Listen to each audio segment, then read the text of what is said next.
Bonjour et bienvenue à l'École supérieure de journalisme de Lille pour cette journée porte ouverte à distance. L'ESJ Lille fête cette année son centenaire. C'est une école indépendante, associative, ni une école lucrative privée, ni une école publique, ni dépendante d'un actionnaire, ni dépendante de l'État. Une école qui est gérée par ses alumni, une école professionnalisante qui met au cœur de son action le compagnonnage, l'accompagnement des parcours différenciés des étudiants avec un taux d'encadrement très élevé des élèves par des professionnels. C'est une école ouverte, active dans ses partenariats, double diplomation avec Sciences Po Lille, une école ouverte sur la ville, sur la société. L'école a longtemps formé des journalistes généralistes, polyvalents. Elle continue à le faire, mais elle forme aussi maintenant des journalistes spécialisés et d'autres professionnels à la compréhension, la collecte, la fabrique de l'information, à la production de contenu pour des citoyens, des scolaires. C'est là tout le sens de notre engagement dans l'éducation aux médias et à l'information. Former des journalistes aujourd'hui dans une société bousculée par la désinformation, l'intelligence artificielle générative est encore plus indispensable qu'hier. Former des jeunes et des moins jeunes à un métier indispensable à nos démocraties est une tâche qui passionne tous les journalistes de l'école. Bonne journée porte ouverte à tous, à bientôt en physique à l'école. Alors, comme Pierre vient de le dire, l'école développe de nombreuses activités. Je vais vous parler plus particulièrement de la formation des journalistes, c'est notre cœur de métier. Cela prend différentes formes. Le diplôme principal de l'école, celui qui est le plus ancien et qui est reconnu par la profession, parmi 14 cursus en France, est un diplôme de grade Master 2. Dans le cadre d'un partenariat avec Sciences Po Lille, les étudiants et étudiantes sont diplômés de nos deux établissements. Cette formation est polyvalente et généraliste, c'est-à-dire que les étudiants et les étudiantes peuvent traiter de l'ensemble des sujets, de la géopolitique aux faits divers, et cesser à tous les types de médias, la télévision, la radio, l'écrit, le numérique. En première année de master, il et elle apprennent le métier de journaliste. En deuxième année, qui peut se faire en apprentissage dans un média, les jeunes journalistes se spécialisent dans un média, exemple la télévision, ou dans une thématique, par exemple les sciences ou l'investigation. À l'ESJ Lille, nous insistons beaucoup sur la rigueur dans la recherche d'informations, la vérification des faits, le respect des sources, les règles de déontologie de la profession. C'est également le cas dans nos deux filières de journalisme spécialisé, la licence professionnelle de journalisme de sport, qui accueille une quinzaine d'élèves, et la licence de presse de proximité, qui accueille une vingtaine d'élèves, tous et toutes en alternance dans un média. Plus que jamais, nous avons besoin de journalistes hautement qualifiés. Former les jeunes et les voir exercer le métier de journaliste dans les principaux médias en France et à l'étranger, c'est ce qui motive notre équipe pédagogique, qui pourra répondre à toutes vos questions. Allez, soyez les bienvenus. Nous sommes ensemble pendant 1 heure. On va parler, prendre le temps de répondre à vos questions parce que c'est important et parler de cette licence journaliste en journalisme de sport. J'ai avec moi deux des étudiants de la licence de cette année, Salomé qui est à ma droite et puis Thomas qui est à ma gauche, hein. Ils font partie des 14 étudiants qui ont été recrutés cette année. Normalement, c'est 15, mais on a eu un étudiant cette année qui avait réussi un autre concours et qui a décidé de nous quitter après 15 jours à l'école. Donc, c'est déjà une insertion pour nous dans la licence à notre corps défendant, mais on lui souhaite bon courage également. Alors, on va vous présenter un petit peu cette licence journalisme de sport. C'est une licence qui se passe sur une seule année, hein. C'est globalement pratiquement 7 mois à l'école et puis 4 à 5 mois de stage. Donc, accessible, comme vous pouvez le voir, à Bac+2, qui vous donne droit à un double diplôme, c'est-à-dire le diplôme de l'école et surtout aussi le diplôme de l'université, c'est-à-dire que vous rentrez à l'école à Bac+2 et vous en sortez bien à Bac+3, hein. Et comme je vous le disais il y a un instant, 15 étudiants qui sont recrutés tous les ans. Là, vous pouvez encore vous inscrire si vous êtes intéressé, puisque les inscriptions et les dossiers ne sont pas clos. Et puis, on vous présentera un petit peu le concours dans un deuxième temps, avec d'abord tout à distance, mais d'abord des questions sur lesquelles il faut que vous répondiez à l'écrit sur votre dossier. Et puis après, si vous avez la chance d'être dans ceux qu'on a recrutés à l'oral, les 56 meilleurs, eh bien, vous passerez l'oral au mois de mai. Donc, voilà. Alors, première petite présentation, c'est une licence qui est assez dense, hein. C'est-à-dire qu'en fait, je vais laisser la place et la parole à nos deux étudiants, mais c'est une licence dans laquelle vous êtes très, très occupé. C'est-à-dire non seulement la semaine où vous avez des cours et même le soir, puisqu'il y a des commentaires, notamment de Ligue des Champions, où vous fait faire du montage sur les matchs de Ligue des Champions, ce qu'on appelle du desk télé. Mais en plus, vous travaillez le week-end puisque les étudiants ont des devoirs à rendre pour les intervenants qui viennent les voir le vendredi et qui reviennent les corriger le lundi. Mais ils travaillent également dans des clubs du coin ou dans des journaux. C'est le cas notamment avec la radio RCF ou le service de la Voix des Sports. Alors, j'aimerais que tu nous dises, dans un premier temps, Salomé, un petit peu ce que tu penses de tout ce que tu as fait depuis le début de l'année. Est-ce que ça correspondait déjà à l'image que tu t'en faisais quand tu t'es présenté au concours? Bah oui, je pense que c'était assez bien présenté avant d'intégrer le SJ. J'avais un peu une idée de ce que j'allais faire et ça a plutôt bien confirmé mes attentes. C'est vrai que c'est très prenant comme licence, on s'arrête jamais, comme tu l'as dit. Et ce qui est bien, c'est qu'on fait vraiment de tout en termes de médias, de la presse écrite, de la radio, de la télé. En termes de sujets, on balaye un peu tous les sports aussi. Donc, ouais, ça correspondait plutôt bien à mes attentes. Thomas, qu'est-ce que tu penses un petit peu de ces premiers mois à l'école? Bah, très, très enrichissant. Forcément, on apprend beaucoup de choses. C'est professionnalisant. C'est dans le nom de cette formation, bien sûr. Et je rebondis sur ce que disait Salomé. En fait, on a de la chance à Lille, dans la métropole, d'avoir énormément de clubs de très haut C'est niveau, vrai, c'est vrai. ce qui permet tous les week-ends d'avoir une variété de sujets en fait, à notre disposition et d'endroits où aller. Donc, on fait une fois des comptes rendus de matchs pour de la presse écrite, une fois, on doit faire un sujet télévision, des fois des papiers pour de la radio. Donc, c'est extrêmement varié. Et oui, on sent qu'on progresse. Enfin, en tout cas, moi, je pense que pour les 14, on Ouais. est un peu pareil. On progresse beaucoup ça va être confirmé sûrement avec les stages, mais oui, on apprend en fait très rapidement, quoi. Alors, j'en profite parce que j'ai une première question qui vient de nous être posée, mais qui va intéresser évidemment bon nombre d'entre vous, parce que c'est le style de questions auquel on a à répondre, notamment lors des salons de l'étudiant ou lors des journées portes ouvertes en présentiel. On nous pose bonjour, il n'y a pas de formation de journaliste de sport post-bac, point d'interrogation. Sinon, comment rentrer dans la licence de sport? Peut-on y rentrer après une formation suivie à l'ESJ? Alors, il y a plusieurs questions en une. Petit problème d'oreillette, mais je me la remets, il n'y a pas de souci. Donc, en fait, la première des choses, c'est que vous devez avoir validé 2 années après le bac pour pouvoir vous présenter au concours. Bon. Chose très importante dans un premier temps, quand vous êtes dans votre 2e année post-bac, n'attendez pas d'avoir validé cette 2e année parce que le concours sera passé et vous perdrez un an, hein. Donc, quand vous êtes dans votre 2e année post-bac et que vous êtes à peu près au mois de début janvier, eh ben, commencez à vous inscrire pour le concours qui vient, hein. Si jamais vous n'êtes pas pris, bah, c'est pas grave. Mais si vous êtes pris, ne soyez pas inquiets. Même si vous avez votre certification de 2e année en juin, en juillet, tout ça, ce sera rétroactif et évidemment, on se mettra en rapport avec la fac pour bien vérifier que vous avez validé votre 2e année. Donc ça, il n'y a pas de souci. Deuxième réponse que je peux vous apporter, qui est aussi une réponse à des questions qu'on nous pose beaucoup, c'est qu'est-ce qu'il faut faire comme étude pour préparer la licence journaliste de sport. Il y a pas d'étude en fait. C'est-à-dire qu'en fait, votre meilleure préparation, c'est vous-même. C'est-à-dire, est-ce que vous suivez le sport depuis longtemps? Est-ce que vous vous y intéressez? Est-ce que le journalisme vous intéresse? Parce que dans le journalisme de sport, dans l'ordre des mots, il y a d'abord journalisme. Donc, quelqu'un qui voudrait faire, par exemple, je ne sais pas, moi, qu'aurait fait STAPS parce qu'il voulait être sportif de haut niveau ou entraîneur de haut niveau, et puis qui n'a pas pu y arriver, et puis qui se dit, ben, j'aimerais quand même rester dans le sport, donc qu'est-ce qu'il me reste? Ah ben, il me reste journaliste de sport. Non, ça ne marche pas comme ça. Il faut que vous soyez à la fois passionné de journalisme et passionné de sport. Ça, c'est extrêmement important. Et après, dans les 2 années post-bac, vous faites un peu ce que vous voulez. Si ce n'est quand même qu'il faut que ce soit validé, vos 2 années post-bac soient validées par la fac. Donc, tout ce qui me vient à la tête, Sciences Po, fac d'histoire, fac de lettres, ce que vous voulez, mais il faut que ce soit validé par la fac. Ça, c'est une première chose. Deux. Alors, attendez, on me dit qu'il y a le son de mon ordi, ce qui n'est pas bien. Je vais couper. Vous voyez que le SJ, on est en direct, hein, on ne vous cache rien. Donc, voilà. Alors, donc, chose très importante, et il n'y a pas de limitation d'âge pour passer le concours, hein. On a eu des gens 40, 45 ans qui ont passé le concours.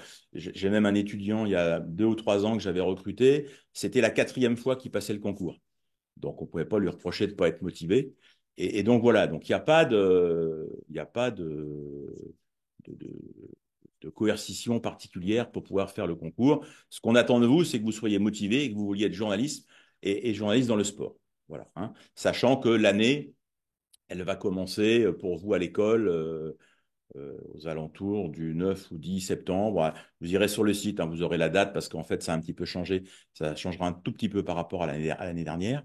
Mais vous avez toutes les informations sur le site. Il y a vraiment aucun problème.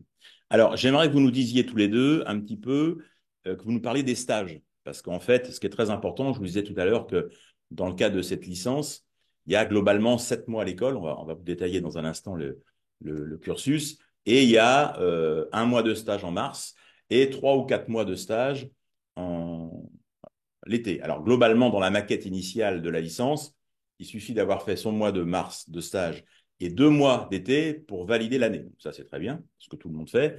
Moi, je pense qu'il faut en faire plus. Et je pense que dans la mesure où vous allez vous retrouver sur le marché du travail au 1er octobre, puisque on peut encore signer des conventions de stage à l'école jusqu'à fin septembre, autant profiter de vos vacances pour multiplier les expériences dans les médias. Comment ça va se passer pour toi, Salomé, en mars? Tu es où? Je suis à Beansport en omnisport. D'accord. Donc 1 mois de stage là-bas dans une grande rédaction. Donc ça va être intéressant de voir comment ça se passe dans une usine, quoi, parce que c'est pas quelque chose qu'on aurait pu avoir la chance de faire par nous-mêmes. Parce que c'est vrai qu'au début de l'année, on n'a pas forcément les contacts. C'est quand même des grosses structures. Voilà, et puis cet été, pour l'instant, un stage en radio à France Bleu. Et j'espère d'autres France Bleu, stages. Dijon. Dijon. Et j'espère d'autres stages en radio ou presse écrite. Oui, parce que on est en train de finaliser Ouais. tout ça avec les étudiants. Toi, Thomas, au niveau des stages, c'est un peu plus avancé. Ouais, moi je suis pour le mois de mars, donc tout le mois de mars, l'entièreté, je suis à RMC Sport à Paris. J'aurai la chance d'être là-bas pendant un mois. Pareil, rédaction hyper dynamique à mon avis, où il va y avoir pas mal de boulot pour moi. Et puis après, pour les stages d'été, j'ai 2 mois et demi à Midi Olympique à Toulouse, donc un média presse écrite et même réseaux sociaux spécialisés rugby. Et puis voilà, je suis en attente peut-être pour un autre stage, pourquoi pas en radio, d'ici la fin des cours. On finit les cours le 15 mai environ. Et donc, ce que tu disais, jusqu'au 30 septembre, on a la possibilité de faire des stages. Ça laisse un énorme créneau pour essayer de multiplier les expériences. Il y en a qui font 4 mois dans un seul média, certains qui font 4 fois un mois dans plein de médias différents. Donc, chacun gère un peu comme il a envie. Alors, je réponds à une question qui est posée sans doute par un étudiant de l'Académie ESJ. Peut-on entrer dans la licence sport après 2 années passées à l'ESJ, même sans avoir fait la 3e? Bah oui, puisque le but, en fait, de la licence, c'est d'être la 3e année post-bac. Donc, si vous avez fait déjà 2 années en fac, plus 2 années académie, mais l'académie n'est pas une condition sine qua non pour rentrer dans la licence sport. Il faut avoir validé 2 années post-bac. Hein. Donc, il n'y a aucun problème pour rentrer. Et même si vous avez déjà fait, par exemple, il y a des étudiants qui préfèrent avoir validé une licence à la fac avant de se lancer dans la licence journaliste de sport, bah, ça reste tout à fait possible. Ça veut dire que vous aurez déjà validé au niveau universitaire votre licence, et puis pour votre plaisir et parce que vous voulez travailler dans le journalisme de sport, bah, vous passez le concours, il y a aucun problème. Alors, j'aimerais un peu vous expliquer en quoi va consister le concours, parce qu'on est obligé, évidemment, nous, école de journalisme et à l'ESJ, en tout cas, on le fait, de s'adapter à l'évolution technologique et à tout ce qui se passe au niveau de l'intelligence artificielle et de ChatGPT. Et notre but à nous, au premier tour de sélection, vous serez amené à répondre à des questions qu'on vous a préparées pour but de mieux vous connaître et de savoir un peu à qui on a affaire. Mais on s'est arrangé, évidemment, on essaie de faire les choses bien, c'est la moindre des choses, de vous poser des questions auxquelles l'intelligence artificielle ne peut pas répondre forcément à votre place. Parce que nous, notre intérêt, c'est de vous recruter vous et de ne pas recruter d'intelligence artificielle. Ça a moins d'intérêt. Hein, c'est un peu plus sec hein, comme conversation. Donc, vous répondrez à ces questions-là. Hein, je ne vous dis pas ça parce que je les ai déjà rédigées et je sais vers quoi on se dirige. Et après, donc, tous les ans à peu près, vous êtes 190 ou 200 à préparer le concours. je corrige les 200 dossiers tout seul, pas parce que je me prends pour le génie de la lampe, c'est simplement parce que dès qu'on est deux à corriger, eh ben, on n'est jamais sûr d'avoir la même lecture un peu de ce qu'on nous envoie. Et au moins, je suis sûr que vous êtes tous évalués avec la même grille de notation. Donc déjà, c'est une satisfaction. Sur les 190-200, les 56 premiers vont aller à l'oral. Là, ce sera une épreuve, on verra les dates tout à l'heure, Fabien nous donnera ça, mais vous serez donc à l'oral, je serai entouré par 2 journalistes, souvent qui interviennent à l'école, mais pas toujours. Et là, on va s'intéresser à tout ce qui est votre connaissance du sport, de l'histoire du sport et des règles du sport. Donc là, Fabien vient de vous mettre en visio les différentes dates. Donc voilà. Donc l'oral, là, il faut vraiment qu'on rentre dans le vif du sujet. C'est-à-dire autant au premier tour, on ne s'intéresse pas du tout à vos connaissances de sport, on s'intéresse à votre personnalité et à votre rapport au journalisme, ce qui est très, très important. Et puis, quand vous irez à l'oral, là, on vous posera des questions un peu précises. Moi, on vous montre de temps en temps en partage d'écran des photos de grands moments du sport et on vous demande de réagir par rapport à ça. Est-ce que vous savez identifier le ou les sportifs qui sont sur la photo? Est-ce que vous savez resituer dans le contexte un événement? Ça, c'est aussi, voilà. Et puis, on va vous chercher aussi sur des questions un petit peu pratiques, quelques cas concrets. Ben voilà, vous travaillez dans telle rédaction, il vous arrive ça, qu'est-ce que vous faites? Qu'est-ce que vous rédigez? Est-ce que vous diffusez? Enfin, voilà. Donc, l'intérêt pour nous, ce qui est très, très important, vous n'avez pas c'est pas la peine de vous farcir la tête et d'apprendre tout par cœur. C'est-à-dire qu'en fait, quelqu'un qui saurait me réciter tous les vainqueurs de la Ligue des Champions depuis 1956, ça ne sert à rien pour être journaliste. Déjà parce qu'il y a ça. Donc en 10 secondes, si vous voulez savoir quel est le vainqueur de la Ligue des Champions en 69, vous l'avez. Bon, c'est le bilan AC, je vous le dis, mais c'est facile. C'est pas ça qui fera de vous un bon journaliste. En tout cas, nous, à l'école, on essaie de recruter plus des têtes bien faites que des têtes bien pleines. Les têtes bien pleines, c'est ce que vous ferez vous de votre côté. Et d'ailleurs, je vais faire un petit. Comment vous avez préparé le concours, Salomé? Comment ça s'était passé pour toi? Beaucoup de lecture de l'équipe. Je pense que c'est important pour s'informer au quotidien. C'est une manière assez simple quand même. Chaque matin, tu prends ton petit déj, tu lis l'équipe en même temps. Ça va vite et ça permet, mine de rien, de retenir des noms, d'avoir quelques infos. Puis après, se noter peut-être des petites infos sur des fiches. Regarder beaucoup de sport en fait, parce que c'est notre passion, donc en plus, ça ne nous gêne pas généralement de le faire. Globalement, ouais, c'était ça. Et puis dès qu'on a un doute sur quelque chose, aller voir. Dès qu'on est curieux, vérifier l'info. Et voilà. Thomas? Un peu pareil. Après, enfin moi, j'avais plus une mémoire visuelle notamment, donc j'ai regardé pas mal de vidéos, de reportages et tout ça, mais j'ai pas eu l'impression de vraiment en fait travailler l'oral parce que c'était un peu dans la continuité. Si on s'y intéresse quotidiennement, alors bien sûr, là, comme tu disais, pour le concours, il y a plus de questions d'histoire du sport, connaissances un peu plus historiques, mais se renseigner un peu sur ça. Mais sinon, oui, c'est un peu naturel, quoi. Ce que tu disais, l'équipe, on va dire, les grands moments du sport, les règles aussi, l'actualité, notamment. L'actualité de la saison aussi. C'est pas parce que voilà, c'est pas parce qu'il faut aller rechercher par exemple dans les livres d'histoire que ça n'empêche pas de suivre l'actualité même parce qu'on a eu nous des questions, je me rappelle, bien d'actualité, bien chaude. Donc oui, essayer de varier aussi les sources d'information parce qu'on a tendance aussi à se dire il y a que l'équipe. Non, on peut aller chercher aussi dans les archives, on peut aller chercher dans d'autres journaux qui ont d'autres manières aussi de voir l'information, donc c'est intéressant aussi. Et par rapport à une question que je vois passer, au concours, en fait, on vient vous chercher un peu sur tout le sport. C'est-à-dire qu'en fait, souvent, il y a des étudiants qui me disent « je ne peux pas répondre à cette question parce que je n'étais pas né ». Alors moi, la réponse que je fais souvent, c'est moi, je n'étais pas contemporain de Napoléon, mais je sais quand même qui est Napoléon ». Eh ben, il faut partir du principe que vous, c'est pareil. C'est-à-dire, vous êtes né début des années 2000, oui, mais il y a eu des choses importantes dans le sport mondial et français qui se sont déroulées avant votre naissance. Et si vous prétendez être un journaliste de sport, il faut connaître ça. On ne vous demande pas de connaître toutes les biographies de tous les sportifs du monde. Ça n'a aucun intérêt. Mais en revanche, si au concours, on vous dit, voilà, je vous donne 3 noms de sportifs, et pour chacun d'entre eux, vous allez me dire dans quel sport il s'illustre ou il s'est illustré, il faut savoir le mettre dans les bonnes cases. Quelqu'un qui me dirait que Marie-Josée Pérec, c'est la natation, ça pose un problème. hein. Je vous laisse vérifier si vous n'êtes pas convaincu, mais vous verrez que ce n'est pas la natation, hein. Donc voilà. Mais en fait, il n'y a pas de manière dédiée de préparer le concours.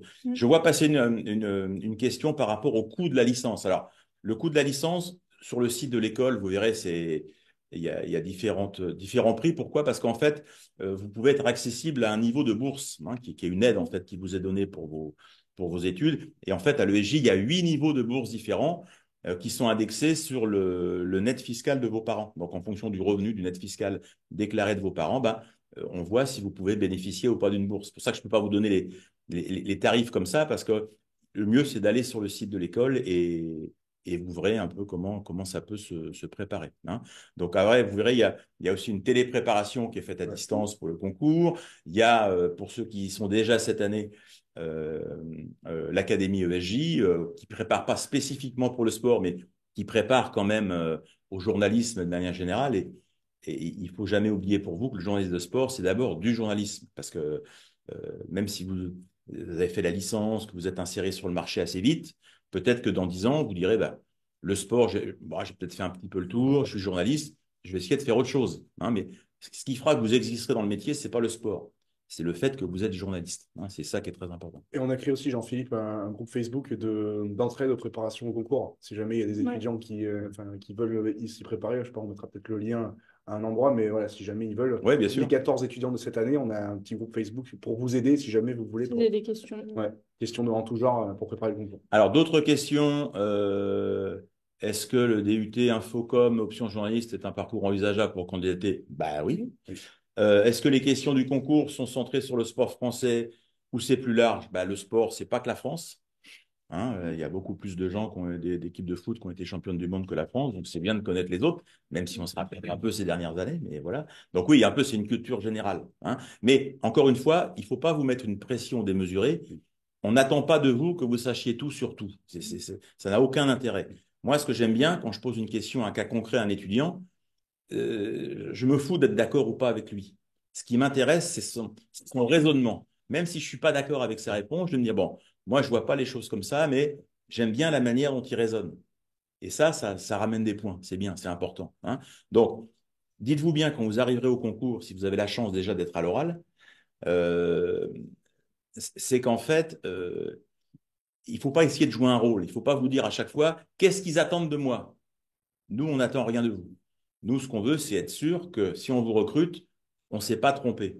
Parce que votre manière d'envisager le métier, OK, on voit que vous avez déjà fait un petit peu de recherche personnelle, et ça, c'est vraiment important.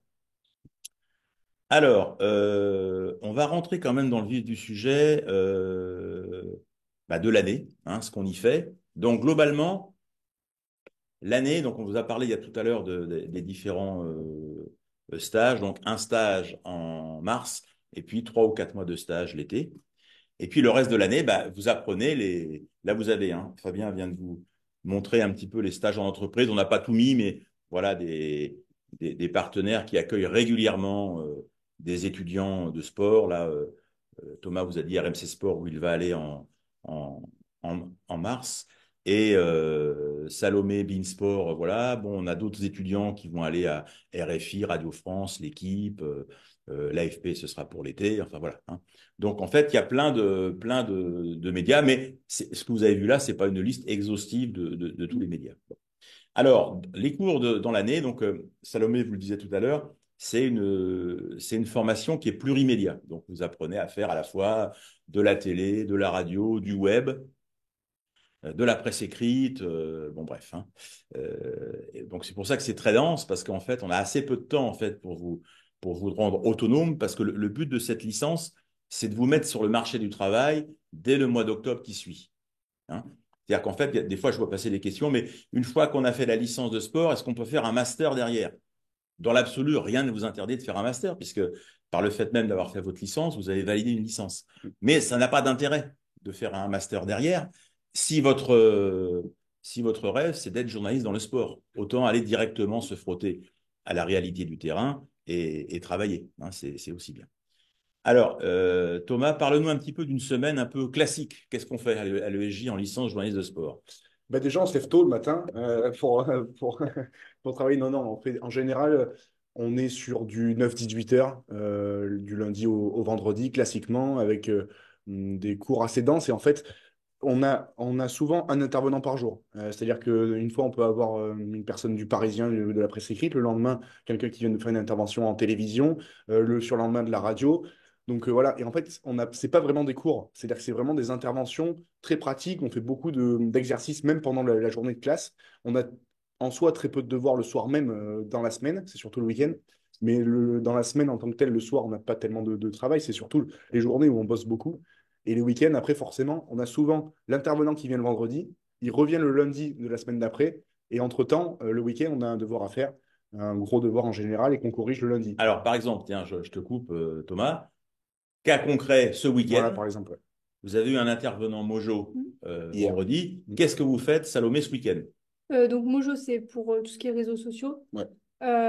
Donc là, hier, il est venu nous a montré un peu, c'est tout bête, mais comment manier un iPhone. Parce Ouais. que bon, on pense que c'est ça, mais faire des transitions, ça, on n'est pas tous des influenceurs, donc ça peut s'avérer assez compliqué. Enfin voilà, faire des bonnes vidéos, bien positionner le téléphone, la luminosité, tout ça.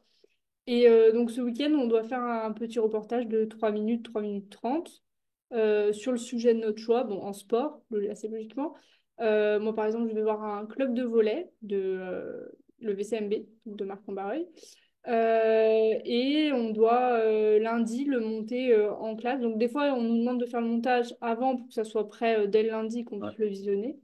Et là, pour le coup, on va faire le montage en cours pour qu'il nous aide aussi à... Donc on va sur le logiciel CapCut. Ouais. Pour si jamais on a besoin d'aide, parce qu'on connaît pas trop forcément, c'est un peu les premières fois qu'on utilise. Et voilà. D'accord. Alors ça, c'est un exemple de week-end avec Mojo le vendredi, travail sur le terrain la semaine, enfin le week-end et correction le lundi. Ça a été le cas récemment avec Christian Olivier en radio, qui est un ancien rédacteur en chef d'RTL. Bon, ça, c'est le week-end, hein, donc un week-end télé, un week-end radio, un week-end presse écrite, voilà. Et puis le reste de la semaine, il y a des cours, hein, c'est-à-dire il y a des cours du style euh, écriture, atelier d'écriture, enfin voilà, hein, il y a plein de choses à faire comme ça. Et moi, je rajoute de temps en temps pour les étudiants des soirées commentaires, ce dont je vous ai parlé tout à l'heure. Donc, on se met dans l'amphi, des soirées de Ligue des Champions où je les fais commenter par groupe de 7 ou version radio, ce qui était le cas avant Noël, ou version télé, ce qu'on a commencé à faire cette semaine. Et puis, on fait venir des intervenants, par exemple, mardi et mercredi, très prochainement, ben, les étudiants seront encadrés par Grégoire Margoton qui viendra les écouter commenter et qui viendra les débriefer. Hein. Donc l'intérêt, c'est aussi qu'ils rencontrent des gens qui sont aussi en situation, en rédaction, et qui peuvent leur partager avec eux leur expérience. Je vois une petite question. Peut-on postuler à la licence si nous avons préalablement fait des études scientifiques? J'ai envie de dire oui, parce que le sport, c'est quand même une discipline qui est ouverte à tous. Et pour peu que vous ayez validé 2 années post-bac de sciences, bah, il n'y a aucun problème pour que vous puissiez vous présenter à la licence. On me pose une question car les gens s'intéressent à vous deux, et je trouve ça très bien. Quelles études ont fait les 2 étudiants sur le plateau, et est-ce qu'ils ont fait des prépas ou pas? Salomé. Alors moi, à l'époque, c'était encore les anciens bacs. À l'époque, j'ai l'impression d'être vieille. C'était les anciens bacs, donc j'ai fait un bac ES, donc économie sociale. Et après, j'ai fait une licence information communication. J'ai fait 2 années à la fac à Lyon. Et j'ai pas voulu m'inscrire pour le concours en deuxième année parce qu'en troisième année, je partais au Canada et que je savais que c'était une expérience dans le cadre de ma licence et je savais que c'était une expérience qui pouvait m'apporter beaucoup et qui, je pense, m'a permis d'être prise aussi à la licence puisque j'ai fait beaucoup de choses pratiques là-bas. Donc voilà, et j'ai postulé l'année dernière et j'ai été prise. Et toi, Thomas? Et moi, bac économique et social aussi, comme Salomé. Et après, en post-bac, j'ai fait les 3 années d'académie ici à l'ESJ, les 3 années de post-formation qui préparent au concours des écoles de journalisme. Au bout de la deuxième année, donc, comme ce que tu disais, j'ai tenté le concours de la licence journalisme de sport, j'ai pas été pris. Et j'ai retenté l'année dernière, du coup, et ce qui m'a permis de valider ma licence à la fac de sciences politiques. J'ai fait une licence de sciences politiques en même temps que l'académie. J'ai eu ma licence et j'ai eu le concours, donc voilà. Alors, autre question, quand et comment se passe l'évaluation du travail en continu? Ben, en fait, chaque intervenant qui vient travailler avec les étudiants leur attribue une note et un petit commentaire. Il y a un débrief déjà collectif et individuel qui se fait à l'école. Et puis, sur une base de données qui est propre et interne à l'école, eh bien, les étudiants peuvent se balader et voir régulièrement quelles sont les notes qui leur ont été attribuées par les intervenants et quels sont les commentaires attenants. Alors, j'en profite pour vous ajouter un petit truc quand même qui est très, très important. C'est que autant vous pouvez avoir fait un peu ce que vous voulez pour vous que ce soit validé par la fac dans les 2 ans post-bac, autant il y a un truc qui est rédhibitoire, c'est si vous ne savez pas bien écrire français. Je vous le dis parce que quand on dit ça maintenant, on passe un peu pour quelqu'un d'un autre temps, mais j'insiste beaucoup là-dessus parce que dans toutes les rédactions où vous serez, si jamais les rédacteurs voient qu'au bout d'un moment, vous ne savez pas écrire français sans faire 3 fautes par phrase, ce ne sera pas possible. Ce sera pas possible. Et moi, quand je vais notamment corriger les dossiers au premier tour, les étudiants dont les dossiers sont bourrés de fautes, ils ne seront sûrement pas à l'oral. Ça, je vous le dis. Parce que, en fait, le premier des respects que vous devez aux gens qui vont payer pour vous lire, pour vous écouter, pour vous regarder à la télé, bah, c'est quand même de vous exprimer ou d'écrire dans un français quand même tout à fait correct. Donc, voilà, je vois de temps en temps dans les concours des fautes de français de base qui sont des fautes de CE2 ou de CM1. Je suis obligé d'être honnête avec vous, c'est pas possible. Ça, ce n'est pas possible. Donc, j'insiste, hein, peut-être ce problème-là ne vous concerne pas, vous êtes très fort en français, ce dont je ne doute pas d'ailleurs, mais si ce n'est pas le cas, faites très très attention parce que ça, c'est vraiment quelque chose d'éliminatoire. Ça, c'est dans le métier que vous ferez, même s'il évolue au niveau technique, bah, vous êtes à la télé, vous tapez les informations dans un déroulant d'une chaîne info. S'il y a 3 fautes dans le déroulant, c'est pas possible. Hein. Si vous faites du desk, comme toi, Thomas, tu feras à RMC, vous posez votre voix sur un sujet. S'il y a des fautes de syntaxe ou des fautes de français, bah, ce ne sera pas possible non plus. À la télé, dans les commentaires, c'est pareil. Donc, il y a des bases. C'est vrai que le journalisme, il évolue. Hein. C'est vrai que le numérique prend de plus en plus d'importance, mais le numérique, il n'a pas changé la nature même du métier. Il change la manière de mettre les infos à disposition des gens de manière beaucoup plus rapide. Ça, c'est vrai. Hein. Mais en revanche, les bases du journalisme, qui sont la rigueur, la vérification des informations, tout ça, ça reste valable. Hein. Il y a des choses qu'il faut absolument que vous ayez, acquises. D'accord? Donc voilà. Alors, pour l'écrit, peut-on soumettre des productions personnelles comme une vidéo, un podcast ou un article? Oui. C'est-à-dire qu'en fait, dans le premier tour de sélection que je corrigerai, on vous proposera de mettre 3 pièces jointes. Enfin, voilà. Alors attention, ce qu'on appelle un travail, il faut pas tout confondre. C'est-à-dire qu'un travail que vous avez fait, qui a été corrigé ou cornaqué par un journaliste professionnel, je vous dis n'importe quoi, vous êtes correspondant, par exemple, dans un journal local, et vos envois du dimanche sont corrigés par le rédacteur en chef ou par un journaliste avant d'être diffusés, ça c'est bien. Si vous me dites, j'envoie un peu des articles que je fais sur un blog personnel, oui, ça m'intéresse. Mais ça, je sais que c'est pas validé par quelqu'un d'autre. Donc, je regarderai un peu ce que vous avez écrit, notamment si vous avez des fautes de français ou pas, mais ça m'en dit moins sur vous, en fait, que quelqu'un qui a déjà fait des piges le week-end ou en vacances et qui est corrigé par un journaliste. Hein, c'est juste tout ça. Mais ça peut aussi être une vidéo, ça peut être un podcast. Tout ce que vous avez fait, c'est intéressant. D'accord? Ça, c'est... Voilà. Hein. Et deuxième chose, il faut que vous soyez fiers de ce que vous faites. C'est-à-dire qu'en fait, j'ai trop d'étudiants qui me disent, par exemple, dans mon CV, j'ai jamais eu l'occasion de travailler dans les médias, donc je suis un peu embêté. Puis, comme l'été, j'ai bossé que chez des équipementiers, tout ça, j'ai pas osé le mettre. Ben, si, vous auriez dû le mettre. Parce qu'en fait, pour moi, quand je vois un CV, entre un étudiant qui fait rien de ses vacances et un étudiant qui a le courage d'aller travailler pour se faire un peu d'argent dans des magasins, je trouve qu'il y en a un qui a un peu plus, qui attire un peu plus mon attention que l'autre. Voilà. Moi, ce que j'attends des étudiants, c'est qu'ils soient courageux et qu'ils se laissent pas trop vivre, en fait. Donc, n'hésitez pas dans votre CV, si vous avez bossé l'été, quoi que vous ayez fait, c'est important de montrer que vous êtes travailleur. Voilà, ça, c'est très important. Alors, je regarde un petit peu d'autres questions, parce qu'on en a de plus en plus. Tac, tac, tac, tac. pour être recruté dans un média sportif, mieux vaut faire une licence de journaliste sportif ou le master en bac+5. Alors, j'ai envie de dire les deux, mon général, mais l'intérêt quand même de faire une licence journaliste de sport, c'est que le but de cette licence, et c'est pour ça qu'elle a été créée à l'ESJ, c'est de vous insérer sur le marché du travail dès la sortie. Donc, vous pourriez faire un bac+10 en ce que vous voulez, vous n'avez pas plus de chances d'intégrer une rédaction sportive, et je peux vous en parler, parce que j'ai fait 35 ans en rédaction de sport, et j'ai jamais été diplômé d'une école de journaliste. Donc, comme quoi, c'était, même si les temps ont changé, hein, c'est moins possible maintenant. Mais voilà. Mais l'objectif de la licence journaliste de sport, c'est de vous permettre d'être autonome et efficace dès la sortie de l'école. Hein. Là, on vous montre un petit peu les quelques chiffres de l'insertion professionnelle entre ceux qui, après la licence, continuent dans le sport ou font de l'info généraliste, et puis où est-ce qu'ils travaillent, est-ce que c'est en Île-de-France ou en région, vous avez les petits camemberts sous les yeux. Hein. Mais l'objectif, c'est de travailler dès la sortie de l'école. C'est ça l'intérêt. Hein. Alors, il faut être tout à fait transparent, et souvent les parents qu'on rencontre dans les journées portes ouvertes ou dans les salons de l'étudiant me disent, mais ça veut dire que l'insertion, ça veut dire que mon fils ou ma fille, dès le 1er octobre, il sera en CDI dans une rédaction. Je dis non, ça ne se passe pas toujours comme ça. En fait, l'intérêt quand vous sortez de l'école, c'est que vous travaillez. Et le plus petit contrat qu'on peut vous faire signer, c'est la pige, c'est-à-dire une rémunération pour un travail à la journée. Voilà.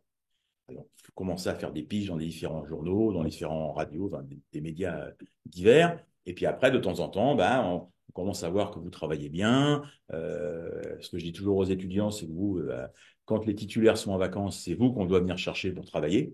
Voilà, parce que ça vous permet de vous installer sur la durée en CDD, donc la pige, le CDD, et puis, in fine, le CDI. Tous les ans, dans les promos, j'en ai qui sont très vite en CDD et en CDI. L'an dernier, sur la promo de 15, j'en ai 2 qui ont été CDIsés assez vite sur des médias de presse écrite. Mais il y en a aussi qui sont en CDD, il y en a pas mal qui sont en pige, voilà. Hein. Globalement, il ne faut pas se dire que vous avez fait la licence journaliste de sport et forcément, ça va matcher très vite. Ça match globalement sur, par promo, c'est 10 ou 11 étudiants qui s'en sortent bien, voire très bien. Après, il faut être tout à fait transparent avec vous, et c'est ce que je dis toujours aux étudiants. Par rapport à vous, quand vous entrez à l'école, on ne peut pas avoir une obligation de résultat. On ne peut avoir qu'une obligation de moyens. C'est-à-dire, une obligation de moyens, c'est tout mettre en œuvre pour vous permettre de vous insérer le mieux possible, ou en pige dans un premier temps, ou en CDD, ou en CDI. OK. Mais on ne peut pas avoir une obligation de résultat parce qu'il y a une petite partie du chemin que personne ne pourra faire à votre place. Hein, c'est-à-dire, comme je dis souvent aux parents, je dis, si votre gamin, il est très travailleur, un peu travailleur, ou pas du tout travailleur, eh bien, avec le même apprentissage à l'école, à l'ESJ, ça fera 3 journalistes différents à l'arrivée. Et ça, nous, on ne peut pas intervenir là-dessus. Moi, je vous alerterai, hein, si je pense que vous n'êtes pas très courageux, je pense que vous allez le savoir assez vite. Mais après, c'est à vous de corriger le tir. Moi, on ne peut rien faire. En revanche, nous, notre obligation, c'est de vous mettre dans les meilleurs stages possibles, vous faire rencontrer les meilleurs journalistes possibles. Hein, tout en sachant, et là, je vais laisser la parole aux 2 étudiants, et ce que je leur dis au départ, c'est que tous les journalistes qui viennent vous donner des cours à l'ESJ, ce sont eux aussi vos premiers formateurs. Hein. Et dites-vous bien que le monde du journaliste, c'est un petit monde. Tout le monde se connaît plus ou moins. Donc, ça marche comme ça. C'est, tiens, je vais aller donner des cours à l'ESJ, à la licence de sport. Tiens, j'ai vu un jeune ou une jeune vraiment très bien. Voilà, elle s'appelle machin. Moi, je sais que dans ta rédac, tu as besoin de ça. Je te conseille de l'appeler. Voilà. Ça se fait comme ça. Comment ça se passe avec les intervenants? Est-ce qu'il y a la petite pression de se dire, j'aimerais bien qu'ils trouvent que j'ai des qualités? Bah, c'est toi qui nous mets la pression, Jean-Philippe. Non, non, nous, enfin, je sais pas, tu vas me dire ça le même, mais enfin, honnêtement, on se dit, on prend toute l'expérience qu'ils peuvent nous donner, en fait, parce que chacun ou chacune ont en général une grosse expérience, que ce soit dans un média ou en indépendant aussi, et on se nourrit de ce qu'ils peuvent nous donner, et enfin, c'est une chance, franchement, d'avoir autant d'expérience. Pour nous, on n'est que 14. Donc, en plus, on a un accompagnement qui est personnalisé. Sur les débriefs des devoirs aussi, tu en parlais, on a des choses vraiment précises, alors que si on était une promo de 60, ce serait différent. Donc, avec les intervenants, ça se passe globalement super bien et on a une relation qui est directe aussi. C'est ça qui est bien. C'est clairement ça. Non, mais et puis c'est des contextes. Enfin, et par rapport Est-ce à. qu'il y a une pression? Je veux dire, Non. est-ce qu'il y a quand on voit Grégoire Margoton, est-ce qu'on a plus de pression qu'avec un autre ou finalement on se dit Non. ce n'est qu'un professionnel du métier comme d'autres? Bah, pour moi, non. En plus, après, ça dépend aussi un peu de ce que chacun veut faire. S'il y en a qui savent, qui veulent faire du commentaire télé, peut-être qu'ils vont avoir plus la pression parce qu'ils se disent, faut que lui me remarque plus que un intervenant en presse écrite où on se dit, bon, bah, ça m'intéresse pas du tout. Mais moi, je pars du principe que bah, on prend tout ce qu'on nous donne, que ce soit dans n'importe quel média. Et puis, c'est des contacts qu'il faut garder après dans son téléphone. Même si on se dit, bah, ça va pas me servir parce que c'est pas ça que je veux faire, ça sert toujours. Et donc, non, pas de pression forcément. Puis ça se fait toujours dans une bonne ambiance. Faut pas croire que c'est une ambiance Ouais. militaire non plus. Ça reste quand même assez cool. Et vous savez que la grande caractéristique de l'ESJ, et pas seulement de la licence sport, c'est que c'est une école extrêmement bienveillante. Les étudiants se sentent bien et vous avez comme le disait Pierre Savary il y a un instant, un taux d'encadrement assez important et effectivement, vous le ressentez au quotidien. J'ai deux petites questions. Est-ce que la licence permet d'obtenir la carte de journaliste? Non. La licence, On aimerait bien. Très bien. la licence, elle vous permet d'accéder au marché du travail et c'est dans le cadre de vos prestations sur le marché du travail que, bah, après avoir fait 2 ou 3 mois dans une même rédaction et tout ça, vous serez amené à avoir la carte de presse. Hein. Soutenir, ça c'est une bonne question. Enfin, les autres aussi sont bonnes. Hein. Soutenir des équipes sportives ou des sportifs individuels est-il un problème? Alors, dans le cadre de votre vie personnelle, pas du tout. C'est pas du tout un problème. Vous faites ce que vous voulez. En revanche, quand vous êtes dans le cadre de votre fonction de journaliste, si vous êtes supporter, vous commentez un match en radio à RTL ou à France Inter et que vous êtes supporter du PSG ou de Marseille, de qui vous voulez, on ne doit jamais sentir que vous êtes supporter de l'équipe. Parce que ce que vous pensez, vous, des choses, en fait, on s'en fout. Tout le monde s'en fout. Les gens, ce qu'ils attendent de vous en tant que journaliste, c'est que vous les informiez. Vous leur décriviez ce qui se passe, que vous contextualisez ce qui se passe, que vous expliquiez pourquoi ça se passe comme ça ou pas comme ça. Hein. Il faut avoir l'humilité de se dire, on est journaliste. Et on n'existe que parce qu'il y a des gens qui nous écoutent, qui nous lisent ou qui nous regardent à la télévision. Donc, il faut être extrêmement vigilant à ça. Le côté journalisme-supporter, pour moi, c'est pas du journalisme, c'est du supporter. Tout le monde n'est pas d'accord avec ce que je vous dis, hein, mais je vous dis ce que je pense. En tous les cas, le journaliste-supporter, pourquoi pour moi c'est pas du journaliste, c'est qu'il n'est pas lucide. Il est dans l'émotion, et donc ce qu'il va retranscrire, c'est l'émotion, c'est pas les faits tels qu'ils sont. C'est pour ça que c'est dangereux. Hein. Donc, vous avez tout à fait le droit dans votre vie personnelle de supporter les clubs ou les sportifs que vous voulez, et c'est tout à fait légitime. En revanche, dans le cadre de votre métier, il faut savoir mettre ça de côté, c'est très important. Faut-il avoir des connaissances dans tous les sports? Bah non, non, parce qu'il y a tellement de sports, tellement de disciplines que ça ne sert à rien. Alors en revanche, quand on vous recrute ici, on essaie de voir si vous avez une connaissance un peu générale du sport. Mais c'est jamais tous les sports, parce qu'il y en a tellement. Bon. Mais après, il faut savoir que quand vous allez rentrer dans une rédaction, si vous êtes CDIsé dans une rédaction, assez vite, on va vous mettre sur un sport particulier. Pourquoi? Parce qu'en fait, ce qu'on va attendre de vous en tant que journaliste, c'est d'être prescripteur d'infos, d'aller à la chasse aux infos. Et vous comprenez bien que si vous êtes un jour au water-polo, un jour à l'athlétisme, un jour au foot, un jour à l'hippisme, bah, globalement, quand vous arrivez dans ces milieux-là, les gens ne vous connaissent pas, ne vous voient pas assez pour s'habituer à votre présence et vous donner des informations. Hein, c'est pour ça que très régulièrement, quand vous arrivez dans une rédaction, bah, on regarde un peu votre qualité professionnelle et au bout d'un, 2 ou 3 mois, on vous dit, bah voilà, il y a une place au basket, voilà, je pense que ça peut être bien pour toi, ou une place au foot, une place, voilà. Faut-il avoir des connaissances dans tous les sports? Là, j'ai déjà répondu.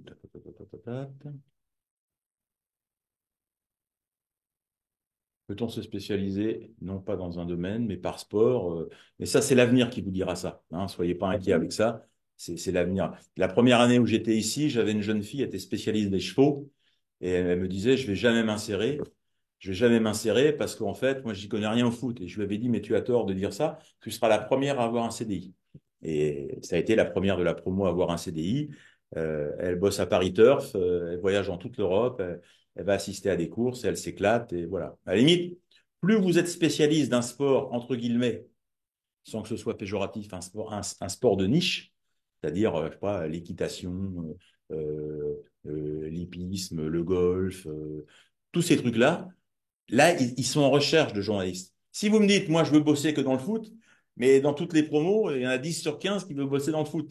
Donc, plus il y a de concurrence, plus vous avez intérêt à être très, très bon pour qu'on vous donne votre chance dans le foot. Il faut être conscient de ça. Hein, c'est juste ça. C'est pas vous dissuader d'être dans le football, hein, mais toi, Salomé, qu'est-ce que tu veux faire comme spécialité sport quand tu serais une brillante journaliste dans quelques mois? Est-ce que je ne le suis pas déjà? Oui, bien sûr. Moi, mes sports de prédilection, ce serait plus le foot et la Formule 1. Mais pour rebondir un peu sur ce que tu disais, je pense que surtout dans le journalisme de sport, il faut être conscient qu'il faut savoir s'ouvrir à faire d'autres choses que ce qu'on aime de base. Si on aime la presse écrite, il faut savoir accepter de faire de la radio. Si on aime le foot, il faut accepter de faire du water-polo parce que enfin, c'est déjà compliqué de s'insérer dans ce métier. Il y a déjà beaucoup de portes qui sont fermées parce que il y a pas beaucoup de place. Donc, on ne peut pas se permettre de fermer d'autres portes par nous-mêmes en refusant de travailler pour un sport qu'on n'aime pas. Et puis, en plus, qui sait, si après, on va aimer le sport. Et toi, Thomas? Moi, idéalement, j'aimerais faire du commentaire sportif sur du rugby. Voilà, D'où le stage à Midi Olympique. exactement, exactement. C'est une première pierre, mais oui, je rejoins Salomé. En tout début, en tout cas même dans la licence, je pense qu'on peut pas se permettre et avoir le cran de se dire, moi, je veux faire que de la télé sur du foot le dimanche soir pour commenter de la Ligue 1. C'est un peu, je trouverais ça un peu, en tout cas, osé en tout début de carrière comme ça. Donc, d'où l'intérêt aussi de s'ouvrir à tous les sports. Et on a de la chance ici à Lille ouais, de pouvoir toucher à tout. Mais oui, on a des profils, pas plus tard que cette année même, qui sont 100%, voire 200% foot. Mais ils s'ouvrent aussi par la force des choses. Parce qu'entre nous aussi, on discute, c'est ça qui est bien. On a Ouais, on beaucoup apprend plein de d'échanges choses. informels. En fait, on apprend sans s'en rendre compte. Parce qu'on discute de plein de sports différents. Chacun a un peu son sport. Donc, on apprend beaucoup entre nous aussi. Alors, question, est-ce qu'avoir le permis est nécessaire pour intégrer l'école? Non, dans l'absolu. C'est mieux si vous l'avez parce qu'on ne sait jamais sur quoi vous pouvez travailler. Et puis, souvent, dans la promo, je ne sais pas combien d'étudiants ont leur voiture, 4-5. 4 ou Alors, 5. moi, je pense qu'on est plus à avoir le permis, mais pas Ouais. tous avec notre Mais de tête. toute façon, au-delà de l'école, il faut que vous ayez le permis. C'est-à-dire qu'en fait, Oui. il y a beaucoup de médias, si vous n'avez pas le permis, vous n'aurez même pas de pige. Hein, Dans les notamment, stages, là, c'est une question qui est beaucoup posée, oui. ouais. Ah Et oui, c'est essentiel. Ouais. notamment, il y a Radio France. Ouais. Ce qui se dit notamment quand on fait venir les responsables de Radio France à l'école, c'est après l'école, pas de permis, pas de pige. Donc oui, c'est important d'avoir le permis. C'est pas une condition sine qua non pour intégrer la licence de journaliste de sport, mais ça vous servira très très vite dans votre métier. Donc tardez pas à le passer si jamais vous ne l'avez pas. Question un peu plus pour l'étudiante. Là, Salomé, je pense que c'est pour toi. Est-ce que vous ressentez des discriminations lorsque vous parlez de certains sports en tant que femme? Non. Ouais, non. Tu peux développer. Oui, je vais développer. Mais non, non. Déjà, pour ce qui est de l'ambiance de classe, là, cette année, on est quatre filles, donc c'est record dans la promo. On se sent pas du tout mise de côté par les garçons. Enfin, il y a vraiment une bonne ambiance entre tout le monde. Et pour ce qui est des sports, je parle de foot, de Formule 1. Après, s'il faut que je parle de danse, je parlerai de danse aussi. Mais non, non, il n'y a aucun souci à parler de n'importe quel sport. On a toute notre légitimité, je pense. Et personne ne nous fait ressentir le contraire, en tout cas, que ce soit dans les intervenants, que ce soit toi ou les copains de la classe. Alors, quelle place occupent les langues étrangères dans la licence? Alors, c'est pas les langues étrangères, c'est l'anglais, en fait, pour être tout à fait précis. Donc, il y a des cours d'anglais ici, et ce sont des cours d'anglais qui sont adaptés au monde sportif, parce que l'intérêt, c'est aussi de pouvoir aller faire, par exemple, une interview en anglais, je sais pas moi, d'un joueur de basket ou d'une joueuse de basket. Enfin, voilà, avons-nous des stages organisés dans un pays étranger? Il y a pas de stage organisé à l'étranger, mais je sais pas moi, quelqu'un qui voudrait faire un stage, là on est à Lille, je sais pas moi, à la RTBF, on peut éventuellement se renseigner, hein, voilà. Mais globalement, les stages, on vous les trouve en France, quoi. Hein, on a maintenant un réseau très important et des connaissances dans les rédactions qui fait que il y a largement de quoi faire des stages, bénéfiques. Alors, j'attire aussi votre attention. Qu'est-ce que vous pensez aussi du MMA? Ben, alors moi, je ne pratique pas personnellement, mais je pense que ce n'était pas l'objet de la question. On a deux grands fans dans la classe. Pardon? On a deux grands fans dans la Voilà, classe. des fans dans Ouais. la rédaction. C'est un sport qui prend de plus en plus d'importance. Et parce que c'est un sport qui émerge et qui prend de plus en plus d'importance, ben, il fait aussi partie de ce que j'appelle la culture générale du sport. C'est-à-dire que, je sais pas, moi, John Jones, il faut savoir qui c'est. Hein, ceux qui connaissent le MMA, ils savent qui c'est. Mais voilà, c'est des gens, Cyril Gann, tout ça. il faut savoir un peu, il faut s'intéresser à tout en fait. Au-delà de la question sur le MMA, ce qui est intéressant, c'est que si vous voulez être un journaliste pertinent, il faut que vous soyez curieux. Donc à partir du moment où des nouvelles disciplines émergent, bah, vous devez avoir la curiosité de vous dire, bon, comment ça fonctionne, je ne connais pas, je vais regarder, je vais m'intéresser. Ça, c'est très intéressant et c'est très important. Alors, on parlait des stages il y a un instant, et ça me permet d'évoquer quelque chose qui est très important pour moi, parce que je sais que dans les rédactions, c'est extrêmement important, c'est votre comportement en rédaction. C'est-à-dire qu'en fait, moi, j'ai plein d'amis à moi qui sont les rédac-chefs maintenant dans des rédactions que j'ai connues, avec qui j'ai bossé. Enfin, eux, ils me disent, entre deux étudiants, un qui est très bon, mais dont le comportement en rédaction ne va pas du tout, qui veut toujours nous apprendre notre métier alors qu'il vient d'arriver, et un qui est un peu moins bon, mais qui est un bon camarade, qui écoute bien, qui est volontaire et tout ça, quand on doit en garder un, le choix, il est bien fait. Et c'est pas le meilleur. C'est celui qui pose le moins de problèmes et qui a l'état d'esprit le plus ouvert et le plus respectueux. Donc, j'attire votre attention là-dessus parce que c'est extrêmement important, notamment pour ceux qui seront à l'oral.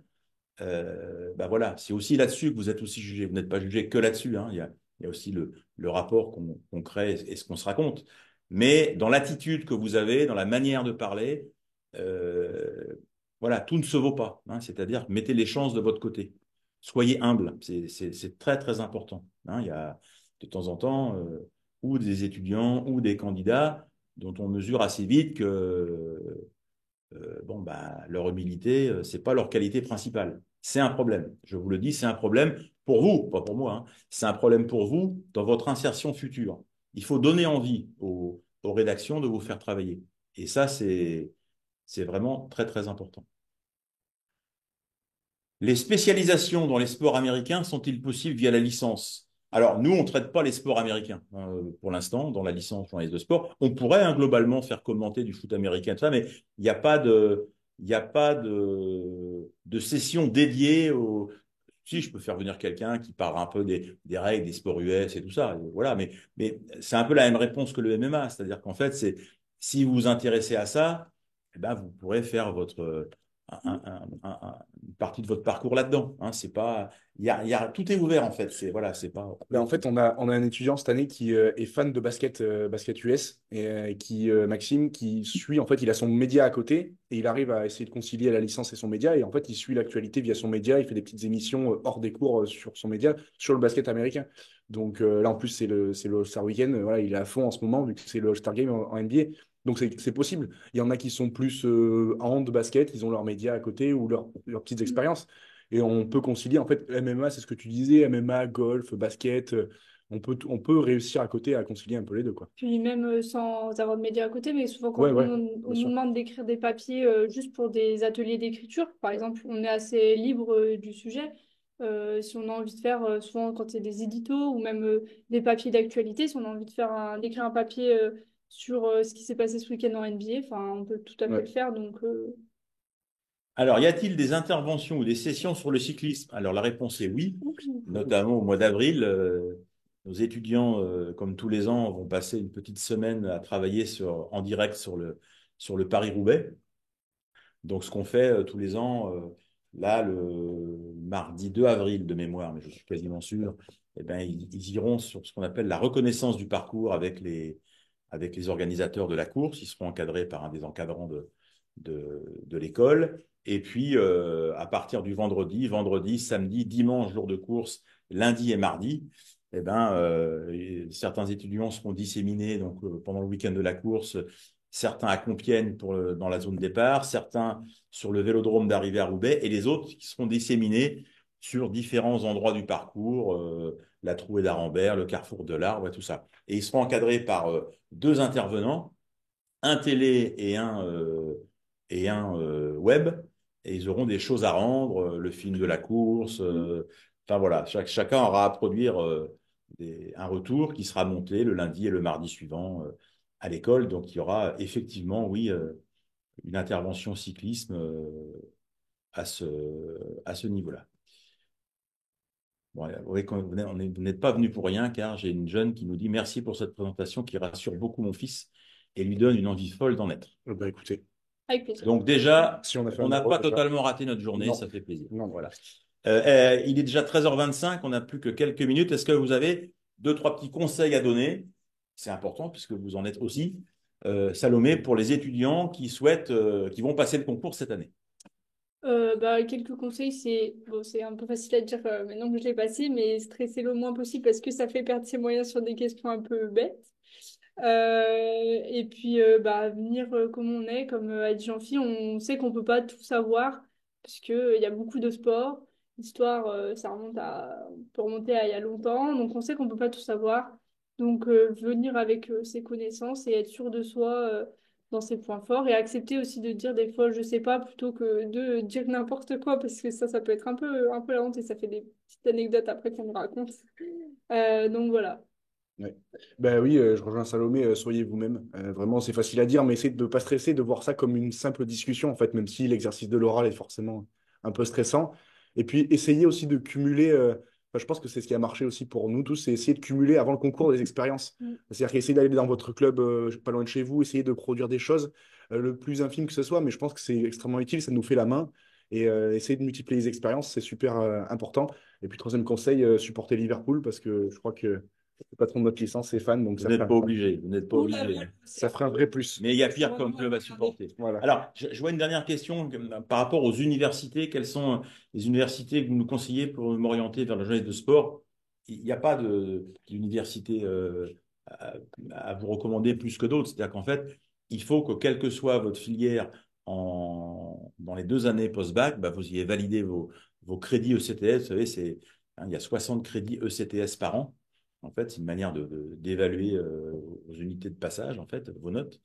Et donc, voilà, mais il n'y a pas de faculté privilégiée, de même qu'il n'y a pas de route privilégiée pour être dans la licence et être même journaliste de sport.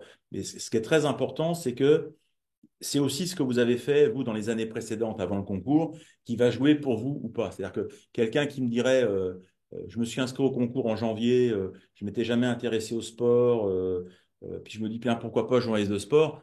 Je doute qu'un candidat comme ça puisse intégrer la licence de sport parce que, et sur le journalisme, et surtout sur les connaissances du monde du sport et tout ça, il partirait de trop, trop loin, en fait. C'est-à-dire, globalement, le journaliste dans le sport, c'est quelque chose qui doit être un peu une passion de nombreuses années. Hein. Depuis que vous êtes gamin, vous vous intéressez au sport, et puis par le sport, vous êtes venu au journalisme, et puis finalement, le journalisme, ça vous plaît aussi, et vous voulez travailler là-dedans. Hein. Mais c'est pas quelque chose, on ne peut pas décider comme ça en 3 mois de faire une préparation pour passer un concours avec réussite. C'est trop aléatoire, c'est trop illusoire. Hein. C'est quelque chose, en fait, qui doit vous correspondre. C'est-à-dire qu'en fait, vous ne pouvez pas être journaliste et journaliste dans le sport par défaut. Ça va pas. Il faut, voilà, ou vous voulez être journaliste, et à ce moment-là, vous attendez, puis il faut intégrer l'école de l'ESJ avec le master à bac plus 4 et bac plus 5, ou alors c'est le sport, et à ce moment-là, comme ça amène à une insertion beaucoup plus rapide sur le marché du travail, vous essayez de rentrer dans la licence journalisme de sport, et puis ensuite, on vous accueillera à bras ouverts. Voilà. Ah oui, bien Un sûr. dernier petit mot? Ouais, on m'a souvent posé la question, journée porte ouverte. Il n'y a pas besoin d'être sportif pour faire la Ah oui. licence de journalisme de sport, parce que vous nous verriez monter les 2 escaliers qu'il y a pour aller dans notre salle. Le cardio n'est pas du tout là dans cette promo. Oui, c'est-à-dire c'est journaliste de sport, c'est pas journaliste sportif. Hein. Journaliste sportif, c'est celui qui court. Nous, on ne court pas. Hein. Enfin, moi, je ne cours pas. Mais en fait, c'est journaliste de sport. C'est-à-dire que vous traitez de l'actualité du sport. Ouais. Thomas. Oui, non, ouais, soyez vous-même. Vous stressez pas outre mesure. Enfin, même sur les écrits. En fait, n'essayez pas de mentir ou de dire j'ai fait ça, ça, ça, alors que c'est pas vrai.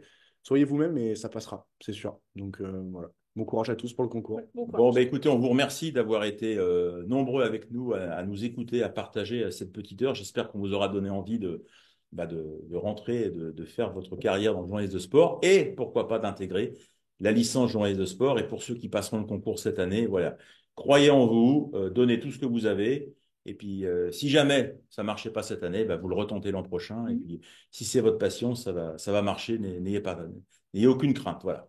Bon courage à tous. Et puis, à très vite, peut-être via les réseaux de l'ESJ pour communiquer une nouvelle fois. Bonne fin de week-end.